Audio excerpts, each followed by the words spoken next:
Hello everyone, नमस्कार। आज हम आप लोगों के लिए पॉलिटिकल साइंस की 1500 प्लस सीरीज जो चल रही है उसका पार्ट 13 लेके आए हैं। तो लास्ट की वीडियो के अंदर हमने डिस्कस किया था, 12वीं वीडियो के अंदर एक क्वेश्चन पूछा था आप लोगों से कि वर्तमान के अंदर भारत का अटॉर्नी जनरल ऑफ इंडिया कौन है। तो इसका जो सही जवाब दिया है सिर्फ एक स्टूडेंट ने दिया है, वो है रीनू जांगड़ा।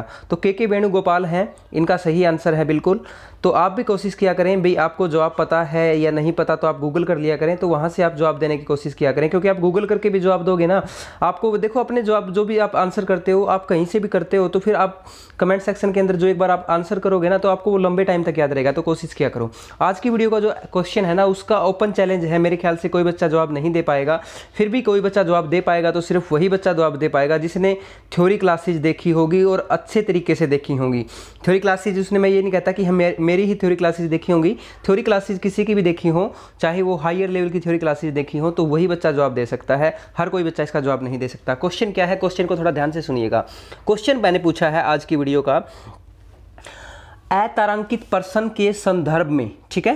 क्वेश्चन देखो, अतारांकित पर्सन के संदर्भ में क्वेश्चन है, अतारांकित पर्सन के संदर्भ में राज्यसभा की कार्यवाही के दौरान, ठीक है, अतारांकित पर्सन के संदर्भ में राज्यसभा की कार्यवाही के दौरान एक सदस्य कितने पर्सन पूछ सकता है। क्लियर है, क्वेश्चन क्लियर है आप लोगों को? दोबारा बता देता हूं, अतारांकित पर्सन के संदर्भ में राज्यसभा की कार्यवाही के दौरान एक सदस्य अधिकतम कितने पर्सन पूछ सकता है। ठीक है, आज का क्वेश्चन है, जवाब देना है आपको। उसके बाद देखो नेक्स्ट, आज हम क्वेश्चन स्टार्ट करते हैं। लोकसभा एवं राज्यसभा के संयुक्त अधिवेशन के विषय में प्रावधान संविधान के किस अनुच्छेद में किया गया है। तो ये संविधान का जो अनुच्छेद 108 है, इसके अंदर आपको बताया गया है कि लोकसभा के और राज्यसभा की जो संयुक्त अधिवेशन बुलाया जाता है, तो वो आपका 108 के अनुसार बुलाया जाता है। वैसे तो संयुक्त अधिवेशन की अगर हम बात करें तो संयुक्त अधिवेशन जो है, ये संविधान के अंदर संयुक्त अधिवेशन नाम का कोई शब्द है ही नहीं। संविधान के अंदर है संयुक्त बैठक, संयुक्त बैठक का शब्द है, ठीक है। और संयुक्त बैठक का प्रावधान 108 में है। अब ये क्यों बुलाई जाती है, इसके पीछे 3 रीजन होते हैं। क्या क्या कारण होते हैं? सबसे पहले अगर बात करें तो संयुक्त बैठक को लेके, तो संयुक्त बैठक सबसे पहले बुलाई जाएगी, मान के चलो कोई भी विधेयक है, कोई भी विधेयक एक सदन से पास हो जाता है और उसको दूसरे सदन के अंदर भेज दिया जाता है, तो दूसरा सदन उसको क्या कर दे, अस्वीकार कर दे। एक तो तब बुलाई जाती है, एक सदन से पास हो जाए और दूसरा सदन क्या करे, उसके अंदर जो भी संशोधन किए गए हैं उन संशोधनों के बारे में जो दूसरा सदन है वो असहमत हो जाए, ठीक है। जो भी संशोधन किए गए हैं उनके बारे में क्या हो जाए, वो असहमत हो जाए। और तीसरा क्या है भाई, एक सदन के अंदर से पास होकर दूसरा सदन अगले 6 महीने तक, अगले 6 माह तक कोई भी कार्यवाही ना करे, तो उस तिथि के अंदर संयुक्त अधिवेशन बुलाया जाता है। अब संयुक्त अधिवेशन को बुलाता कौन है? संयुक्त अधिवेशन को बुलाता है प्रेसिडेंट ऑफ इंडिया, भारत का राष्ट्रपति। क्लियर है? तो भारत का प्रेसिडेंट बुलाता है अनुच्छेद 108 के अनुसार। क्लियर है? आहूत करता है, किसकी कहने पे आहूत करता है, किसकी सलाह पे करता है, मंत्रिपरिषद के कहने पे करता है। क्लियर है? उसके बाद हम बात करेंगे नेक्स्ट क्वेश्चन की। अब जो इसकी अध्यक्षता करेगा वो कौन करेगा? तो इसकी अध्यक्षता जो करता है, अध्यक्षता की अगर हम बात करें तो अध्यक्षता करता है 118(4) करता है अध्यक्षता। 118(4) के अंदर क्या बताया गया है, जो लोकसभा का स्पीकर है, लोकसभा का जो स्पीकर है वो इसकी अध्यक्षता करता है। क्लियर है? अगर लोकसभा का स्पीकर प्रेजेंट नहीं है तो फिर उसका क्या करेगा, उपाध्यक्ष करेगा, डिप्टी स्पीकर करेगा। अगर उपाध्यक्ष भी नहीं है तो फिर कौन करेगा, राज्यसभा का उपसभापति करेगा। क्लियर है? राज्यसभा का उपसभापति। और मान के चलो वो भी आपका प्रेजेंट नहीं है तो फिर राष्ट्रपति किसी भी व्यक्ति को, जो भी पीठासीन अधिकारी है, उसको नियुक्त कर देगा, तो वो उसकी कार्यवाही के अंदर क्या करेगा, बैठक की अध्यक्षता करेगा। क्लियर है? उसके बाद देखो नेक्स्ट क्वेश्चन की बात करेंगे। अब तक कितने विधेयक संयुक्त बैठक राज्यसभा एवं लोकसभा के द्वारा पारित किए गए हैं, यानी कि अब तक कितनी बार बुलाया गया है संयुक्त अधिवेशन की अगर हम बात करें तो संयुक्त अधिवेशन जो है अब तक सिर्फ और सिर्फ 3 बार बुलाया गया है। तो तीनों बार की मैंने आपको डेट बता भी थी और यहाँ पे भी आप देख सकते हैं जो तीनों बार की डेट है। सबसे पहले जो बुलाया गया था आपका, वो दहेज प्रथा को लेकर बनाया गया था, दहेज निषेध विधेयक को बुलाया था 1961 के अंदर। उसके बाद जो बैंकिंग सेवा थी उसके अकॉर्डिंग बुलाया था 1978 के अंदर, और आतंकवादी विरोधी विधेयक था, पोटा था, उसके अकॉर्डिंग बुलाया था 2002 के अंदर। तो ये आपकी 3 बैठकें हुई हैं संयुक्त अधिवेशन के अभी तक। उसके बाद नेक्स्ट क्वेश्चन है समानता का अधिकार भारतीय संविधान के किन 5 अनुच्छेदों में दिया गया है। तो जो समानता का अधिकार है वो है मौलिक अधिकारों का एक पार्ट। मौलिक अधिकारों के अंदर सबसे पहला जो अधिकार आता है वो समानता का अधिकार आता है।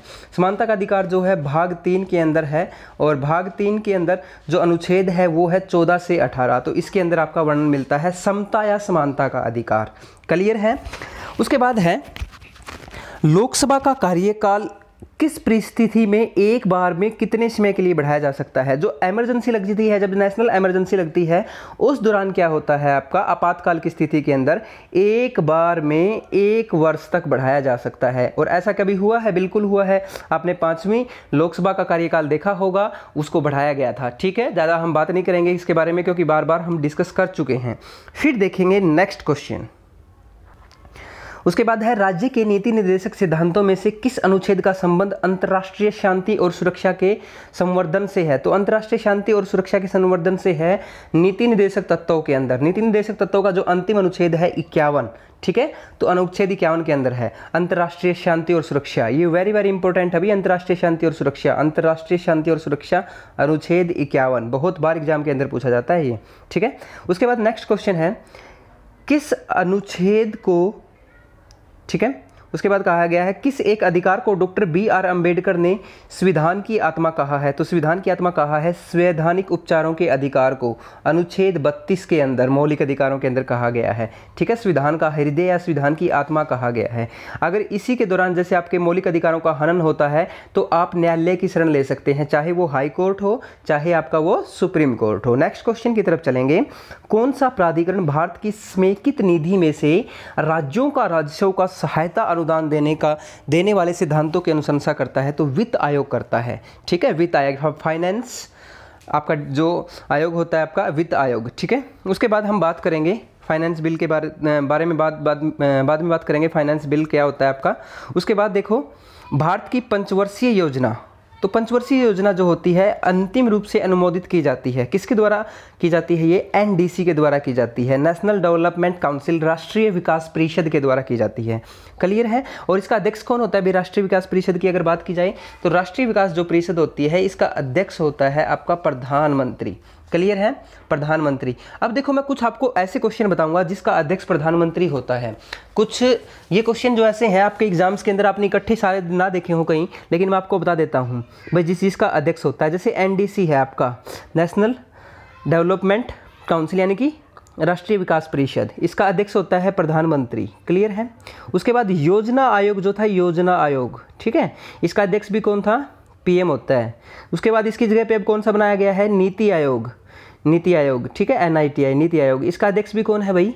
नीति आयोग का भी कौन है? PM है। क्लियर है, याद रह जाएगा। इसके अलावा अगर बात की जाए राष्ट्रीय विकास परिषद हो गया आपका, नीति आयोग हो गया, योजना आयोग हो गया, एक होती है एकता परिषद, एकता परिषद, ठीक है, एकता परिषद का भी अध्यक्ष कौन होता है आपका?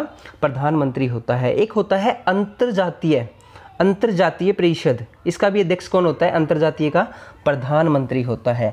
और एक होता है आपका राष्ट्रीय जल संसाधन परिषद, राष्ट्रीय जल संसाधन परिषद, तो इसका भी अध्यक्ष कौन होता है? प्रधानमंत्री होता है। देखो राष्ट्रीय जल संसाधन 1 हो गया, अंतर्जातीय 2 हो गया, एकता 3 हो गया, नीति 4 हो गया, योजना 5 हो गया, NDC 6 हो गया। तो ये जितने भी मैंने आयोग बताए हैं आपके, इन सभी का अध्यक्ष कौन होगा? प्रधानमंत्री। क्लियर है। आगे देखते हैं। वैसे जब मैं प्रधानमंत्री कराऊंगा आपको फिर अच्छे से बताएंगे ये चीज़ें, टॉपिक के अकॉर्डिंग करवाएंगे ना आपको। उसके बाद देखते हैं संविधान के किस अनुच्छेद में यह व्यवस्था की गई है कि प्रत्येक राज्य शिक्षा के प्राथमिक स्तर पर मातृभाषा में शिक्षा की पर्याप्त सुविधाओं की व्यवस्था करने का प्रयास करेगा। तो ये है आपका अनुच्छेद 350 क में, अनुच्छेद 350 क में। उसके बाद नेक्स्ट क्वेश्चन देखते हैं। नेक्स्ट क्वेश्चन है भारत का उच्चतम न्यायालय यानी कि जो सुप्रीम कोर्ट होता है कानून तथा तथ्य के मामले में राष्ट्रीय को कब परामर्श करता है? ये राष्ट्रीय नहीं, सॉरी, राष्ट्रपति है यहाँ पे। ठीक है, तो यहाँ पे क्या है? राष्ट्रपति, राष्ट्रीय के बजाय थोड़ा सा मिस्टेक होगी, राष्ट्रपति। ठीक है, भारत का उच्चतम न्यायालय कानून या तथ्य के मामले में राष्ट्रपति को कब परामर्श देता है? तो राष्ट्रपति को वो परामर्श कब देता है? जब राष्ट्रपति ऐसे परामर्श के लिए कहता है। और राष्ट्रपति कब कहता है भाई, यानी कि किस अनुच्छेद के अनुसार कहता है? राष्ट्रपति कहता है अपने 143 सुना है क्या आपने नाम? 143 देखो आपने हर जगह देखा होगा, ये आपको अनुच्छेद आपको याद हो जाएगा। जैसे एक बोलते हैं ना आप लोग, किरण बोलती है कि ये अनुच्छेद याद नहीं होते, तो किरण आपको ये अनुच्छेद याद करना है 143 आपने ये वर्ड बहुत पॉपुलर वर्ड है, आपने बहुत बार सुना होगा 143, हर कोई इसको बोल ही देता है अलग अलग मीनिंग से, ठीक है। तो हमारा यहाँ पे मीनिंग क्या है 143 का? हमारा यहाँ 143 का मीनिंग ये रहेगा भाई, राष्ट्रपति जो उच्चतम न्यायालय से सलाह लेता है, कानून के बारे में सलाह मांगता है, तो उसके लिए आपका अनुच्छेद 143 है, ठीक है। अब इसी के रिगार्डिंग एक क्वेश्चन और बता देता हूँ, क्या जो सुप्रीम कोर्ट उसको सलाह देता है कानून के मामले में, उसके लिए राष्ट्रपति मानने को बाध्य है? बिल्कुल भी बाध्य नहीं है भाई। सुप्रीम कोर्ट जो भी सलाह देता है, उसने जो भी सलाह मांगी है राष्ट्रपति ने सुप्रीम कोर्ट से, तो सुप्रीम कोर्ट ने जो भी सलाह दी है उस सलाह के लिए मानने को राष्ट्रपति बाध्य नहीं है। क्लियर है? आगे देखते हैं नेक्स्ट क्वेश्चन। अंडमान और निकोबार द्वीप किस उच्च न्यायालय के क्षेत्राधिकार में है? ये कलकत्ता उच्च न्यायालय के क्षेत्राधिकार में है। तो हमने ये सारे पढ़ रखे हैं, तो आपको याद होने चाहिए सारे के सारे। उसके बाद है, संविधान का कौन सा भाग कल्याणकारी राज्य की अवधारणा को सविस्तार बताता है? तो ये है नीति निर्देशक सिद्धांत, ठीक है। वैसे नीति निर्देशक सिद्धांत कहाँ से लिए हैं हमने? कहाँ से लिए हैं भाई, जल्दी से बताइए कोई। नीति निर्देशक सिद्धांतों को हमने कहाँ से लिया है? कौन से देश से लिए हैं नीति निर्देशक सिद्धांत? एनीवन, कोई भी बताएं। तो देखो आयरलैंड। कहाँ से लिए हैं? आयरलैंड से लिए हैं, आयरलैंड। क्लियर है? आयरलैंड से नीति निर्देशक सिद्धांत लिए हैं। और जर्मनी से क्या लिया है? आपातकालीन शक्तियाँ।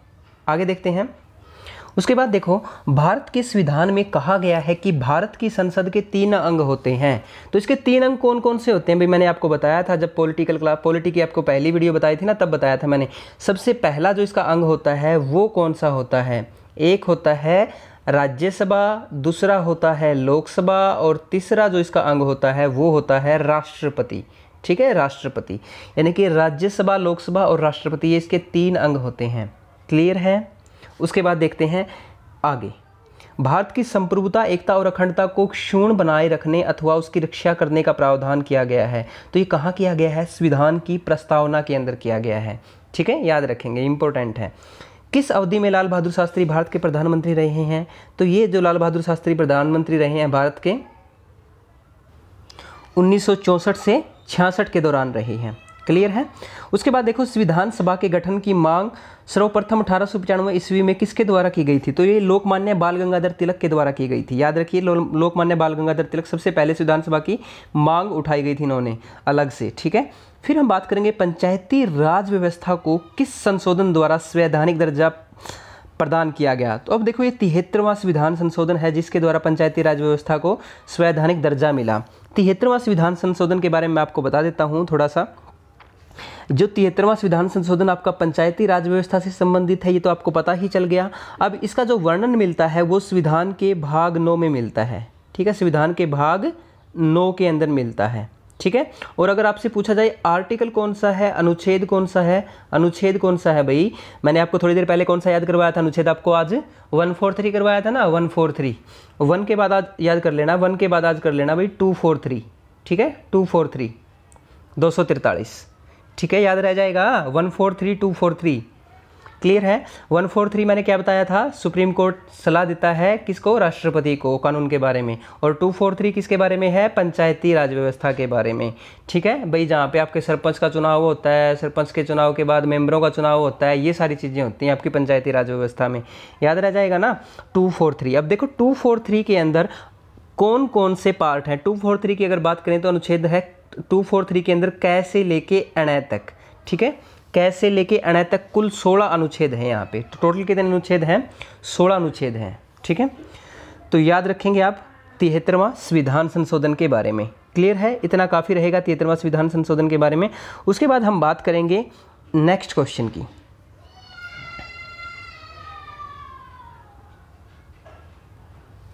पर्यावरण एवं वन मंत्रालय द्वारा किसी भी उत्पादन को जो पर्यावरण को हानि पहुंचाता है प्रदान किया जाता है तो इको मार्क प्रदान किया जाता है, ठीक है। जो हानि पहुंचाएगा उसको एक इक्को मार्क दे दिया जाएगा, ताकि उससे पता लग जाए कि यह हानि पहुंचाता है पर्यावरण को, तो इसी वजह से उनको इक्को मार्क एक अलग से निशान दे दिया जाता है। संसद ने भारत रत्न आदि सम्मान प्रदान करने की प्रथा को समाप्त कर दिया था, कौन से अधिनियम के तहत किया था, और पुनः चालू भी कर दिया था, तो ये कौन से अधिनियम के तहत किया था। यानी कि जो भारत रत्न की उपाधि है ये दोनों एक बार समाप्त कर दी गई, दोबारा से पुनः चालू की गई थी। तो जुलाई 1977 की अगर हम बात करें, मोरारजी देसाई की सरकार थी, तो उस दौरान क्या हुआ था, इसको बंद कर दिया गया था। और 1980 यानी कि जो इंदिरा गांधी की सरकार वापस आई थी 1980 के अंदर, तो उस समय दोबारा से इसको चालू कर दिया था, याद रखेंगे आप। फिर देखिए नेक्स्ट क्वेश्चन है, राष्ट्रपति जो है, राष्ट्रपति के ऊपर महाभियोग का आरोप एक संकल्प के रूप में संसद के किसी भी सदन में लाया जा सकता है। ठीक है, बिल्कुल लगाया जा सकता है संसद के किसी भी सदन में, लेकिन उसके पास क्या होना चाहिए, कम से कम उसके पास जो सूचना होनी चाहिए वो कम से कम 14 दिन पहले सूचना होनी चाहिए भाई। ठीक है, तो कम से कम कितने दिन पहले सूचना होनी चाहिए उसके लिए, 14 दिन पहले उसके लिए सूचना होनी चाहिए। क्लियर है। उसके बाद नेक्स्ट क्वेश्चन देखते हैं। उसके बाद है, संघ शासित क्षेत्रों जिनकी अपनी विधायिका नहीं है के लिए विधि का निर्माण कौन करता है। राष्ट्रपति अपनी विनियम बनाने की शक्ति का प्रयोग करते हैं भाई। जहाँ पे विधायिका नहीं है तो वहाँ पे राष्ट्रपति खुद अनुच्छेद 240 के अकॉर्डिंग क्या करते हैं, अपना विनियम बनाते हैं, और उसकी विनियम शक्ति के अकॉर्डिंग ही जो भी विधि का निर्माण करना है तो वो करते हैं। उसके बाद हम बात करेंगे भारतीय संविधान के किस अनुच्छेद के तहत राज्य को पर्यावरण, वन तथा वन्य जीव की सुरक्षा का अधिकार दिया गया है। तो ये अनुच्छेद 48 के अंतर्गत दिया गया है, जो राज्य के नीति निर्देशक तत्वों के अंदर आते हैं। फिर लोकसभा राज्यसभा धन विधेयक के लिए की गई सिफारिश को मानने के बाध्य है। यानी कि लोकसभा जो होती है वो राज्यसभा ने जो धन विधेयक के बारे में कोई सिफारिश की है तो उसको मानने के लिए बाध्य है, बिल्कुल भी बाध्य नहीं है भाई। कुछ भी कहती रही राज्यसभा, लोकसभा माने ना माने उसकी मर्जी। क्लियर है। उसके बाद देखो, भारत के संविधान में सम्मिलित समवर्ती सूची किस देश से ली गई है। अब देखो भाई, समवर्ती सूची कहाँ से ली है, ऑस्ट्रेलिया से। संविधान संशोधन दक्षिण अफ्रीका से। जर्मनी से आपातकालीन शक्तियाँ। ब्रिटेन से क्या क्या लिया है, एकल नागरिकता, संसदीय प्रणाली। ठीक है, तो ब्रिटेन वेरी वेरी इंपॉर्टेंट है। ब्रिटेन से एकल नागरिकता, संसदीय प्रणाली आपकी ये कहाँ से ली गई है, आपकी ब्रिटेन से ली गई है। फिर आगे देखते हैं नेक्स्ट, संविधान के किस अनुच्छेद द्वारा सिखों द्वारा कृपाण धारण करना धार्मिक स्वतंत्रता का अंग माना जाता है। तो ये अनुच्छेद 25 मौलिक अधिकारों के अंदर आता है। अनुच्छेद 25 धार्मिक स्वतंत्रता का मौलिक अधिकार है, उसके अंदर आता है भाई ये अनुच्छेद 25। उसके बाद आगे देखते हैं। उसके बाद वेरी वेरी इंपॉर्टेंट क्वेश्चन है, महिलाओं को पंचायतों में आरक्षण भारतीय संविधान के जिस संशोधन को करके दिया गया है वह कौन सा है। तो वह है 73वां संविधान संशोधन 1992, जो पंचायती राज व्यवस्था है। मैंने आपको कल भी बताया था, पंचायती राज व्यवस्था है और आपकी नगरीय शासन व्यवस्था है, इन दोनों के अंदर ही महिलाओं को 33% आरक्षण दिया गया है। यानी कि 1/3% आरक्षण दिया गया है सीटों को लेके। ठीक है, और कहीं पर भी लोकसभा, राज्यसभा, विधान परिषद में, विधानसभा में महिलाओं को कोई आरक्षण नहीं है। सिर्फ कहाँ पे है, 73वां संविधान संशोधन और 74वां संविधान संशोधन जो है इनके तहत है, पंचायती राज व्यवस्था में और नगरीय स्वशासन में। याद रह जाएगा। उसके बाद देखो, वैसे अगर आपसे पूछ लिया जाए 73वां संविधान संशोधन कब हुआ था, तो ये आपका कब हुआ था, 73वां संविधान संशोधन हुआ था आपका 25 अप्रैल 1993 के अंदर। और अगर आपसे पूछा जाए 74वां संविधान संशोधन ये कब हुआ था, तो ये हुआ था 1 जून को 1993 में। ठीक है, तो 73वां और 74वां किसके अंतर्गत थे, तो 73वां संविधान संशोधन के तहत भारतीय संविधान की 11वीं अनुसूची जोड़ी गई थी, और जो 74वां संविधान संशोधन है इसके तहत भारतीय संविधान की 12वीं अनुसूची जोड़ी गई थी। ठीक है, तो 12वीं अनुसूची के अंदर वर्णन किसका मिलता है भाई, जैसे नगर पालिका होती है, नगर निगम है, नगर परिषद है, इन सभी का वर्णन किस में मिलता है, 74वां संविधान संशोधन के अंदर मिलता है। क्लियर है। और जो पंचायती राज व्यवस्था है, आपकी ग्राम पंचायत है, जिला परिषद है, ब्लॉक समिति है, इनका वर्णन किस में मिलता है, आपका 73वां संविधान संशोधन यानी कि 11वीं अनुसूची में। क्लियर है ना इतना। तो उसके बाद देखो, इतना सफिशिएंट होना चाहिए मेरे ख्याल से आप लोगों के लिए। उसके बाद देखो, भारत में न्यायिक पुनरीक्षण की शक्ति का प्रयोग किसके द्वारा किया जाता है, ये सर्वोच्च न्यायालय के द्वारा किया जाता है, केवल और केवल सुप्रीम कोर्ट के द्वारा। वो यानी कि उसने जो भी फैसला दिया है उसी फैसले को क्या कर सकता है, वो दोबारा से जांच करके दोबारा से उसके बारे में और कोई फैसला ले सकता है, अपना रिव्यू दोबारा दे सकता है। क्लियर है। उसके बाद देखो उच्च न्यायालय के क्षेत्राधिकार में संकुचन या विस्तार करने का अधिकार किसके पास है भाई, किस उच्च न्यायालय के क्षेत्राधिकार को कम करना है, बढ़ाना है, वो सारा किसके ऊपर है, संसद के ऊपर है, संसद के ऊपर। संसद का मतलब क्या है, लोकसभा प्लस राज्यसभा प्लस राष्ट्रपति। उसके बाद देखो केंद्र सूची, राज्य सूची में और समवर्ती सूची का विवरण संविधान में कहाँ पे है, वेरी वेरी इंपॉर्टेंट है भाई ये। तो कहाँ पे है ये, 7वीं अनुसूची के अंदर है, 7वीं अनुसूची। अब 7वीं अनुसूची के अंदर आपको केंद्र के अंदर शक्तियाँ मिलती हैं, इसके अलावा आपको जो राज्य सूची की शक्तियाँ हैं वो मिलती हैं, और समवर्ती सूची की शक्तियाँ ये कहाँ पे मिलती हैं आपको, सारी 7वीं अनुसूची के अंदर। क्लियर है, याद रह जाएगा। फिर आगे देखो संविधान में हमारे राष्ट्र का उल्लेख किस नाम से है, संविधान के अंदर सिर्फ 2 ही नाम है हमारे, भारत और इंडिया। इसके अलावा जैसे हम हिंदुस्तान बोलते हैं, आर्यवर्त बोलते हैं, ये आपके जो नाम है ये संविधान के अंदर नहीं है, संविधान में सिर्फ और सिर्फ भारत और इंडिया। क्लियर है, आगे देखते हैं। राज्य सरकार को कानूनी मामलों में सलाह देने के लिए कौन अधिकृत है, तो राज्य सरकार को जो कानूनी मामलों में सलाह देता है वो कौन होता है, महाअधिवक्ता, जनरल एडवोकेट। जैसे सेंटर के अंदर क्या होता है, अटॉर्नी जनरल, ठीक है, उसी तरीके से राज्य के अंदर क्या होता है आपका, जैसे सेंटर के अंदर महान्यायवादी और राज्य के अंदर महाअधिवक्ता। क्लियर है। उसके बाद देखते हैं नेक्स्ट, आज की वीडियो का लास्ट क्वेश्चन देखेंगे भाई। डॉक्टर भीमराव अंबेडकर सन 1947 से 1951 तक किस विभाग के केंद्रीय मंत्री रहे थे, तो ये कानून मंत्री रहे थे। क्लियर है, कानून मंत्री रहे थे। आज का सेशन हमारा 20 मिनट के लगभग आसपास हुआ, 20 से 21 मिनट का, ज़्यादा लंबा नहीं किया हमने। आप लोग बोर हो जाते हो, ज़्यादा टाइम तक रुकते नहीं हो, इसी वजह से थोड़ा छोटा कर दिया, क्योंकि लॉन्ग टाइम तक आपको रुकने की आदत मेरे ख्याल से अभी है नहीं, इसी वजह से थोड़ी सी दिक्कत होती है आप लोगों को। तो आज हम इतना ही डिस्कस करेंगे। आज का जो क्वेश्चन दिया है मैं दोबारा बता देता हूँ आप लोगों को। क्वेश्चन क्या दिया है जो आपको कल सुबह 9 बजे तक बताना है आपको। क्वेश्चन क्या है, ध्यान से सुनिएगा। अतारांकित प्रश्न के संदर्भ में राज्यसभा की कार्यवाही के दौरान एक व्यक्ति, एक सदस्य कह सकते हो या एक व्यक्ति कह सकते हो, ठीक है, एक सदस्य अधिकतम कितने प्रश्न पूछ सकता है। ठीक है, जल्दी से इसका कमेंट सेक्शन के अंदर कमेंट कर दीजिए। उसके बाद मिलते हैं नेक्स्ट वीडियो में। तब तक वीडियो को अच्छी लगी है तो वीडियो को लाइक कर देना भाई, चैनल पे नए हो तो सब्सक्राइब भी कर देना और शेयर अवश्य करते रहना। Thank you, have a good night.